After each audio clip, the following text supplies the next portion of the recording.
오늘 말씀의 제목은 너희는 너희 하나님 여호와를 신뢰하라라는 말씀입니다. 너희 행위에는 무엇이 있다고 했죠? 지난주에 상급이 있다. 여러분의 선한 행위에는 무엇이 있다고요? 상급이 있다라고 아사 왕에 대한 말씀을 나누었고요. 아사의 뒤를 이은 여호사밧에 대한 역대하 말씀인데 아마 이번 주 수요일 본문이기도 합니다. 어떻든 여러분이 역대하 말씀을 좀 묵상하시면 좋겠다, 그렇게 생각하고 역대하 17장부터 20장까지 여호사밧에 대해서 그가 35살의 왕이 되어서 25년 동안 나라를 통치했는데 이스라엘을 부강하게 한 대표적인 왕이 여호사밧입니다. 그리고 하나님께 대하여 정직하고 또 하나님께로부터 칭찬을 받고 또 나라를 견고히 세운 대표적인 왕이 바로 여호사밧입니다. 물론 북이스라엘 아합 가문의 딸과 자기 자녀를 결혼시켜서 여러 좀 어려움이 있긴 하지만 전체적으로 여호수아를 칭찬하고 있습니다. 지금 역대하 20장 말씀인데 성경을 좀 펴놓으시면 좋겠어요. 첫 절과 30절은 읽을 건데 어떻든 20장 1절 말씀을 읽어보겠습니다. 그 후에 모압 자손과 암몬 자손들이 마온 사람들과 함께 와서 여호사밧을 치고자 한지라. 지금 모압의 연합군을 모아서 그래도 이스라엘이 부강했음에도 불구하고 여호사밧을 치고자 하는 그러한 전쟁의 위기의 상황에서 여호사밧은 백성을 대표해서 하나님께 도와달라고 요청을 합니다. 여러분 한번 앞에 PPT 보시면 12절 말씀을 읽어볼까요? 우리 하나님이여 그들을 징벌하지 아니하시나이까. 우리를 치러 오는 이 큰 무리를 우리가 대적할 능력이 없고 어떻게 할 줄도 알지 못하옵고 오직 주만 바라봅니다. 이미 100만 대군을 거느린 여호사밧이었지만 이보다 더 큰 군대가 전쟁을 하자고 대면하고 있는 그 상황에서 하나님께 기도하는 거예요. 우리는 힘이 없고 부족합니다. 주님만 바라봅니다. 라고 그렇게 이야기했습니다. 그 다음 쭉 넘어가는 면에서 이 상황에서 야하시엘이 하나님께로부터 말씀을 받습니다. 하나님의 영이 야하시엘이라고 하는 선지자에게 말씀했고 그 말씀을 여호사밧 왕에게 전하는데 한번 15절 말씀을 앞에 읽어볼까요? 야하시엘이 이르되 온 유다와 예루살렘 주민과 여호사밧 왕이여 들을지어다. 여호와께서 이같이 너희에게 말씀하시기를 너희는 이 큰 무리로 말미암아 두려워하거나 놀라지 말라. 이 전쟁은 너희에게 속한 것이 아니요 하나님께 속해 있다라고 위로해주고 안심을 시켜주고 있습니다. 하나님의 영이 야하시엘 선지자에게 말씀하여 주셨고 이 전쟁은 누구에게 속했대요? 하나님께 속해 있다. 그러니까 너희들 두려워하지 말고 걱정하지 말라. 그렇게 했습니다. 그럼 어떨까요? 걱정하지 말고 염려하지 않으면 되나요? 우리를 죽이려고 중무장한 그들 앞에서 어떻게 해야 될까? 그 다음 한번 16절, 17절 말씀 읽어볼까요? 내일 너희는 그들에게로 내려가라. 그들이 시스 고개로 올라올 때에 너희가 골짜기 어귀 여루엘 들 앞에서 그들을 만나려니와 이 전쟁에는 너희가 싸울 것이 없나니 대열을 이루고 서서 너희와 함께한 여호와가 구원하는 것을 보라. 유다와 예루살렘아 너희는 두려워하지 말며 놀라지 말고 내일 그들을 맞서 나가라. 여호와가 너희와 함께하리라 하셨느니라. 무슨 말입니까? 너희가 싸울 것이 없다. 너희는 대열을 이루고 너희와 함께한 여호와의 구원을 보기만 하면 된다. 이 말씀을 주고 있습니다. 그 말씀을 들으니까 여호사밧이 어떻게 했나요? 몸을 굽혔어요. 그리고 얼굴을 땅에 대었습니다.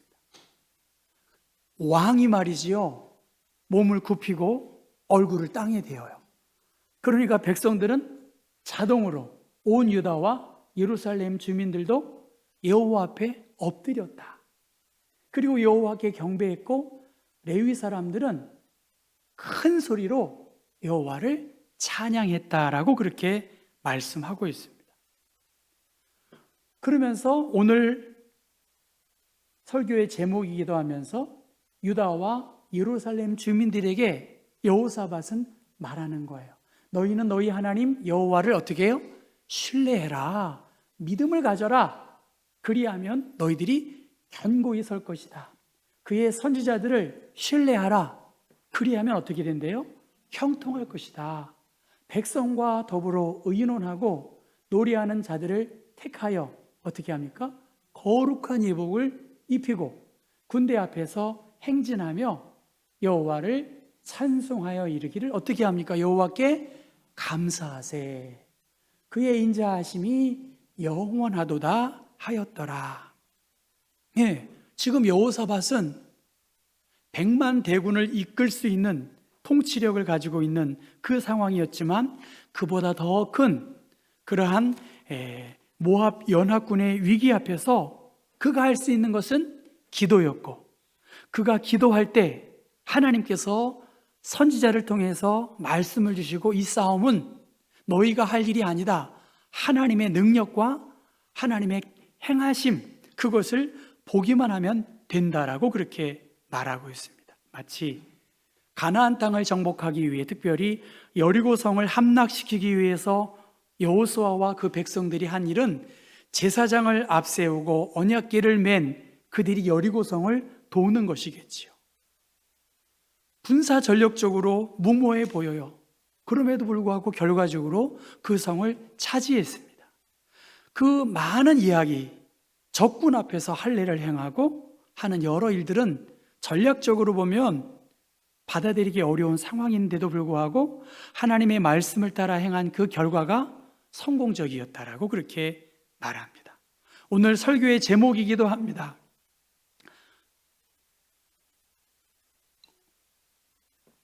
너희는 너희 하나님 여호와를 신뢰하라, 의지하라. 그 말씀을 주고 있습니다. 박원곤이라는 이대 북한학과 교수가 있는데요, 그가 여기 내수동교회 안수집사입니다. 안수집사는 굉장히 중요한 일꾼이거든요. 사실은 거의 장로 정도 생활하는 굉장히 믿음도 돈독한 사람들입니다. 그의 삶의 여정에서 그는 시편 100편 5절의 말씀을 늘 마음에 간직했대요. 여호와는 선하시니 그의 인자하심이 영원하고 그의 성실하심이 대대에 이르리로다. 여호와가 선하시다, 그의 인자하심이 영원합니다 라고 하는 말씀을 이 박원곤 안수집사는 늘 마음에 간직하고 살았다는 거예요. 3남매 중에 가장 성실하고 열심히 공부한, 그래서 의사가 된 그의 작은 누나가 아이 셋을 남기고 모야 병이라고 있더라고요. 모야 병. 보니까 뇌에 혈액을 공급하는 동맥이 서서히 좁아지다가 막히는 희귀병이래요. 이 모야 병에 걸려서 의식을 잃고 아마 죽은 것 같아, 제가 보기에. 자기 누나가 그렇게 열심히 살고 세 자녀를 남겨둔 그 누이가 돌아가는 모습을 보고 얼마나 괴로웠겠어요. 그럼에도 불구하고 그 박원곤 그 교수에게 여호와는 선하시다, 하나님은 선하시다, 하나님은 인자하시다, 그 말씀이 계속 떠오르니까 너무나 선명한 그 하나님의 말씀에 설명할 길이 없는 불가한 힘을 그는 얻게 되었다고 그렇게 말합니다. 미국 유학 시절에 한동대 총장이었던 김영길 총장의 집회를 통해서 은혜 받고 한동대학에 대한 마음을 품게 되었다고 합니다. 그리고 그 대학에 임용이 되었다는 거지요. 부부가 떨어져 지내지 않았는데 굳이 내가 거기까지 가야 될까 하는 갈등이 있을 때 하나님께서 나는 선하고 인자하다, 인자하신 하나님이시다 라는 말씀이 다시 한번 새롭게 그에게 다가왔다는 거예요. 그의 삶의 고비고비마다 풀리지 않은 많은 문제 속에서 이해하기 어려운 고통과 시험 앞에서 여호와는 선하시다, 여호와는 인자하시다, 그 말씀을 계속해서 하나님께서 주시니까 그는 순종하면서 살아갈 수밖에 없었다라고 그렇게 고백을 합니다. 전쟁에서 갖추어야 할 가장 큰 무장이 뭘까? 이 험한 인생살이에서 가장 큰 붙잡아야 할 하나님의 말씀은 무엇일까? 이 무모한 상황 속에서 하나님께서는 여호사밧에게 너희는 너희 하나님 여호와를 신뢰하라, 믿음을 가지라, 하나님을 믿으라, 그렇게 말씀하고 있습니다. 하나님께서 이 20절에 21절의 말씀도 마찬가지 아닙니까? 전쟁의 상황입니다, 여러분. 그냥 평안하고 푸른 초장에서 하나님을 찬양하는 것이 아니라 전쟁의 공포의 위협 속에서 노래도 그치게 할 그 상황에서 여호사밧은 군대들 앞에서 레위 사람들을 통해서 선별하여 하나님을 찬양했다는 것이지요. 유다가 실제로 싸울 것은 없을 것이고 오직 하나님의 이름과 그의 행하심을 고백하기만 하면 나머지는 누가 하는 거예요? 하나님이 행하신다는 것입니다. 찬양과 전쟁 조화롭지 않습니다. 우리는 강력한 힘, 강력한 무기, 강력한 리더십, 그것이 전쟁의 승리의 비결일지는 모르지만 하나님께서는 우리의 삶의 많은 위기 속에서 가져야 할 것 무엇이라고요? 믿음이라는 거예요. 따라해 보겠습니다. 믿음이다. 믿음이 이기는 거지요. 찬양하기 어려울 때, 예배드리기 어려울 때, 감사하기 어려울 그때에 하나님은 어떻게 역사하시나요? 내 믿음대로 된다. 어떻게 합니까? 그 노래와 찬송이 어떻게 될 때? 시작될 때, 우리가 입술을 하나님께 향할 때, 감사로 주님께 영광 돌릴 때 어떻게 합니까? 여호와께서 누구를 두셨어요? 복병을 두셨다라고 말합니다. 복병을 두신 거예요. 천군 천사로 보내셨는지 알 수 없어요. 하나님의 비밀스러운 방법으로 마치 기드온의 300용사, 여러분 이 미디안을 물리치기 위해 22,000명이 모였어요. 그런데 하나님 22,000명 필요 없다는 거예요. 오히려 10,000명을 또 선별했고 10,000명이 다 필요 없는 거예요. 그 중에 300명이에요, 여러분. 300명. 22,000명 다 뒤로 하고 300명의 용사들을 택해서 항아리와 횃불과 나팔을 들고 미디안을 공격하고 급습합니다. 어떻게 될까요? 그 미디안 군인들이 혼란에 빠져서 서로 공격하고 이스라엘 사람들은 한 사람도 죽지 않은 하나님의 비밀한 방법, 저 복병을 준비하셔서 누가 싸운 거예요? 하나님이 대신 그 모압의 연합군들을 싸워서 그들로 하여금 싸우게 하셨다라고 그렇게 23절에 말씀하고 있습니다. 하나님의 방법이에요. 그래서 공동 번역에는 온 군대를 교묘하게 치셨다. 현대어 성경에는 원수들을 혼란에 빠뜨려서 서로 쳐 죽이게 하셨다. 하나님이 전투하신 거예요. 하나님이 개입하셔서 완전한 승리를 이루어 가도록 그렇게 행하셨고, 이스라엘은 어땠습니까? 한번 그 탈취한 물건이 어느 정도였느냐? 재물과 의복과 보물이 너무너무 많았다는 거예요. 사흘 동안 거두어도 모자랄 만큼 엄청난 그 전쟁의 탈취물을 얻게 되었고, 그 부리가 골짜기, 어떤 골짜기입니까? 죽음의 골짜기, 시체 더미가 가득한 그 골짜기지만 송축이라고 각주에 나와 있고 축복의 골짜기로 하나님이 삼아 주신 것입니다.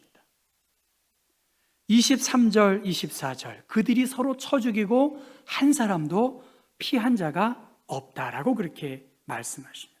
백성들이 노래하고 찬송할 때, 백성들이 하나님께 감사했을 때, 하나님은 그 백성들의 찬송을 기뻐 받으시고, 그 부리가 골짜기에서 많은 사람들이 그 전쟁의 수혜 탈취물을 얻고 기쁨을 누리게 된 것이지요.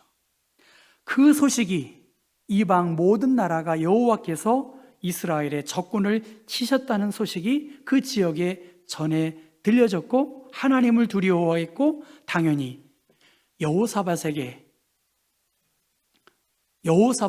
유다에게 하나님이 상급을 주셨습니다. 그 상급은 무엇일까요? 30절 말씀 읽어볼까요?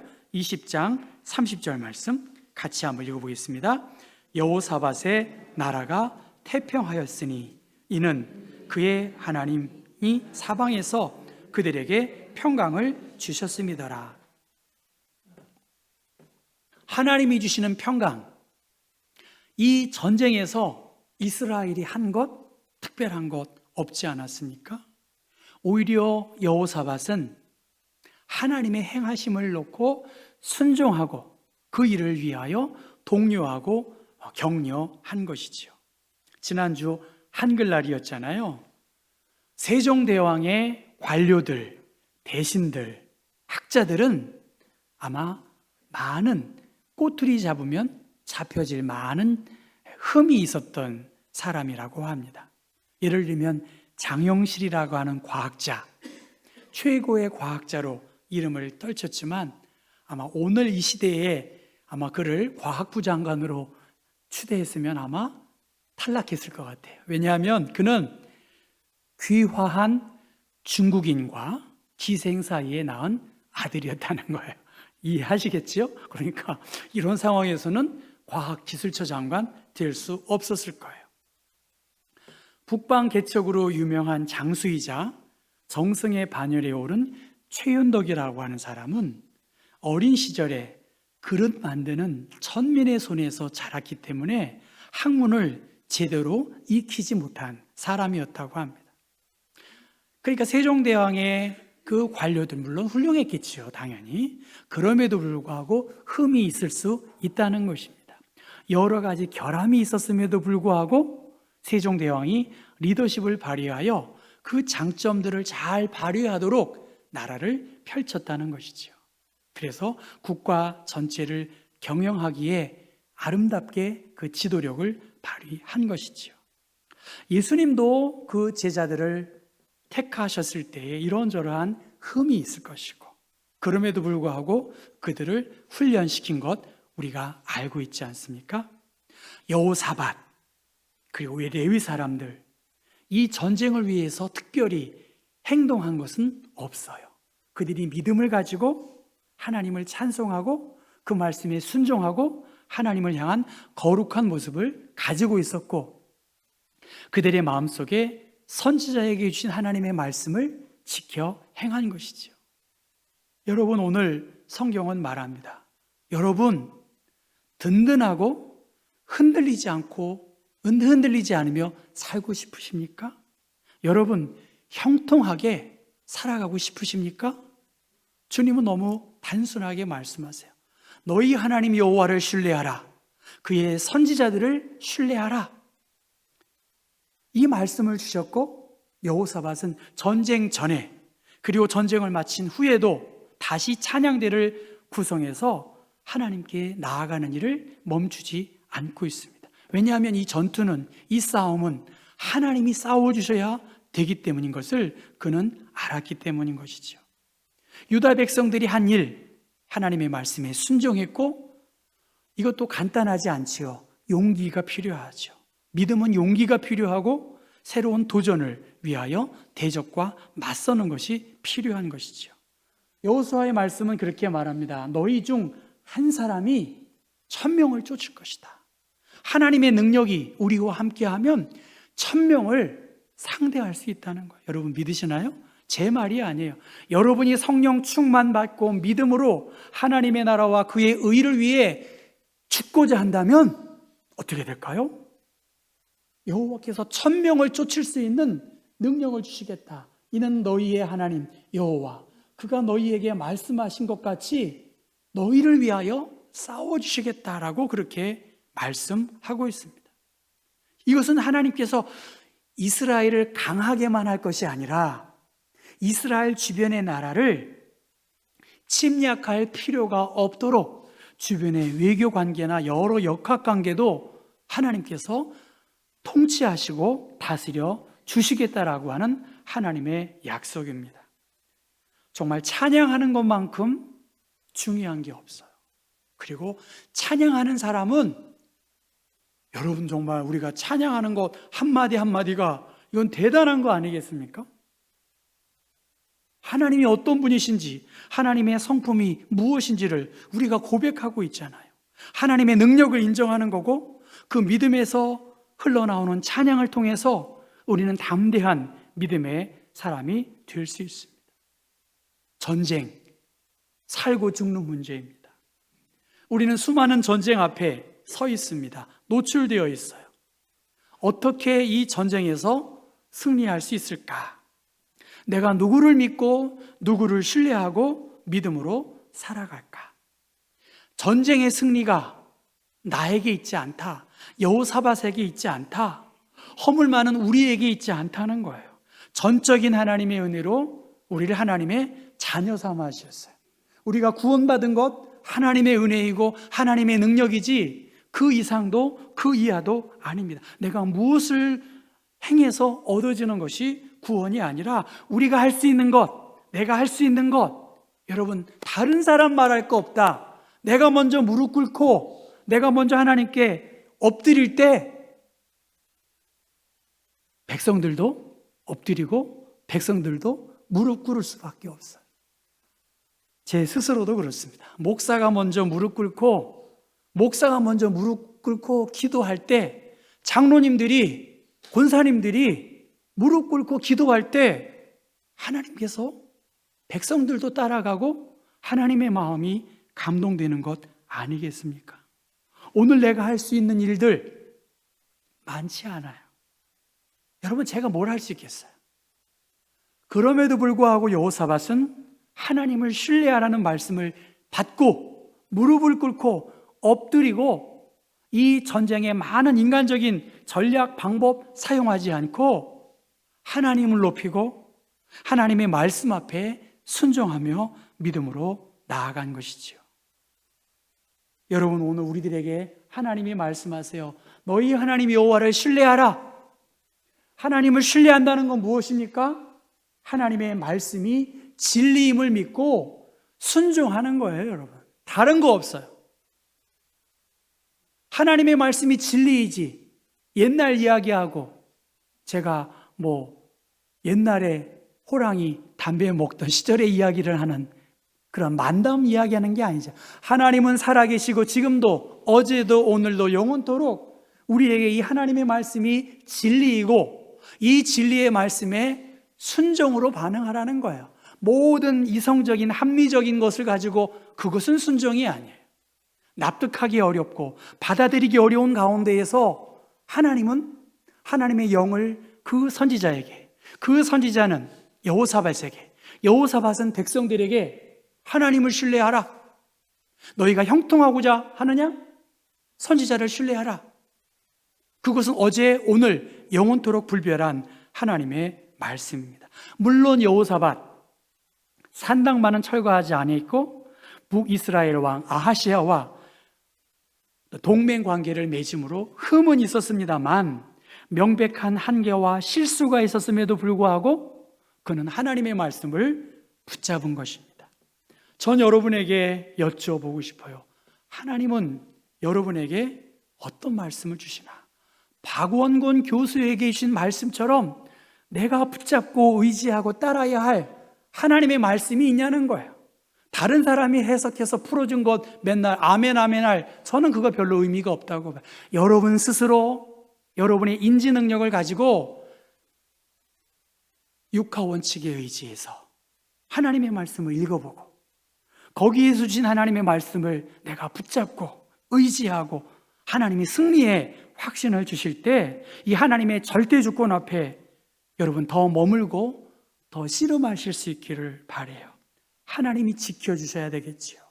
하나님의 말씀 앞에 여호사밧은 신실하게 반응했습니다. 오늘 우리들에게 삶의 위기 속에서 하나님은 그럼에도 불구하고 하나님을 신뢰하고 선지자를 신뢰해라. 그리고 그 상황에서 무기만 생각하고 도망갈 것 생각하고 너만 생각하지 말고 바로 하나님을 찬송하고 하나님을 높일 때 그 죽음의 골짜기가 축복의 골짜기로 바뀔 줄로 믿습니다.